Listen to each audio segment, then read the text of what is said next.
মানুষ টাকা নিয়ে যে কত তালবাহানা করে ভাই, বলা যায় না। একজনের 5,000 টাকা ধার দিয়েছিলাম, আজকে প্রায় 1 বছর হয়েছে। সে আজ দিবে না, কাল দিবে, কাল দিবে না, পরশু দিবে, পরশু দিবে না, তরশু দিবে। এরকম করতে করতে প্রায় আজকে 1 বছরের উপরে হয়ে গেছে। আমার বাবা একটা কথা বলতো যে আপনার টাকা যদি বেশি হয়ে যায়, টাকা ফাঁসার ভিতরে বইরা রাখুন, তাও কাউকে ধার দিন না। বন্ধু বান্ধব মানুষ টাকা নেয়, দিয়ে দিবে আবার, এটি তো প্রকৃতির খেলা। কিন্তু যদি একবার নিতে পারে তাইলে দেওয়ান তো দূরের কথা, আর যোগাযোগ রাখতে বাধ্য হয়। আর সবচেয়ে খারাপ বিষয় হচ্ছে যে এটা, যে আপনি টাকা নেন ঠিক আছে, কিন্তু আপনার টাইমটা সঠিক দেন। আজকে দিব না, কালকে দিব, কালকে দিব না, পরশু দিব। হ্যাঁ, নেওয়ার সময় খানকির পুতেগো খবর থাকে না, চোতমারানির পুতেগো। তখন আপনার এত সুন্দর ব্যবহার, এত সুন্দর খেলা, অবাক করার মতো।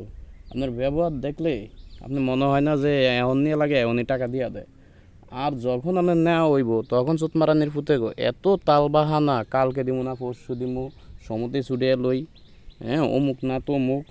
আরে ভাই, আপনি টাকা নিয়েছেন, টাকা দিয়ে দিবেন, এত তালবাহানার দরকার কি?